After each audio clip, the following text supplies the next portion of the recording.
তিল পুষ্প সুশোভিতা দেবী নারায়ণী নমস্তুতে।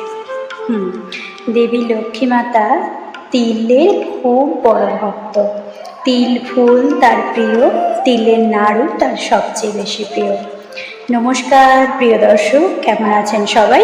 আশা করি সবাই খুব ভালো আছেন। ভগবানের আশীর্বাদে আপনাদের ভালোবাসায় আমিও বেশ ভালো আছি।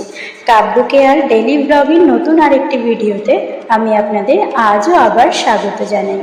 আজ বানাবো লক্ষ্মী পুজোর জন্য একটুখানি তিলের নাড়ু। আমি এখানে তিল নিয়েছি, সাদা তিল নিয়েছি। সাদা তিলের নাড়ুগুলোই বেশ সুন্দর দেখতে হয়, সেজন্য আমি সাদা তিল নিয়েছি।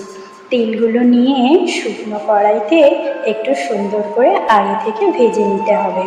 তার আগে তিলগুলো নেওয়ার আগে একটু ভালো করে প্লেটে ঢেলে দেখে নেবেন, যেহেতু দোকান থেকে আনা হয় তো তার মধ্যে কোনো কিছু আছে নাকি একবার দেখে নেবেন ভালো করে।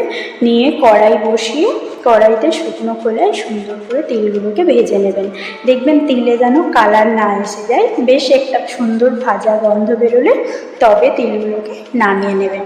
এভাবে আলতো হাতে মিডিয়াম আঁচে একদম সুন্দর করে তিলটা ভাজার পরেই দেখবেন একটা অটোমেটিক সুন্দর গন্ধ বেরোচ্ছে।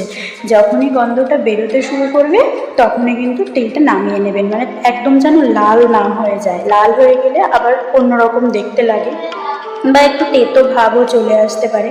তিলগুলোকে হালকা ভেজে নামিয়ে নেওয়ার পরে দিয়ে দেবেন চিনি। এখানে আমি যে পরিমাণ চিনি নেব সেই পরিমাণে জল নেব। যে পরিমাণ চিনি নিয়েছি আমি এখানে প্লেটে করেই নিলাম, তাই প্লেট মেপেই জল নিলাম। যে পরিমাণ চিনি নিয়েছি সেই পরিমাণই জল নিলাম।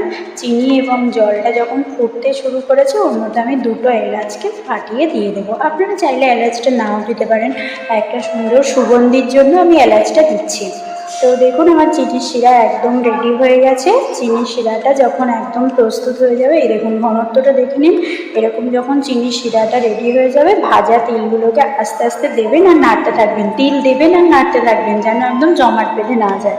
ব্যাস, তিলের পাকটা রেডি হয়ে গেছে আর হালকা হাতে পাকিয়ে নিলেই নাড়ু তৈরি। দেখুন তো কেমন হয়েছে। নমস্কার, সবাই ভালো থাকবেন। দেখা হবে পরবর্তী ভিডিও।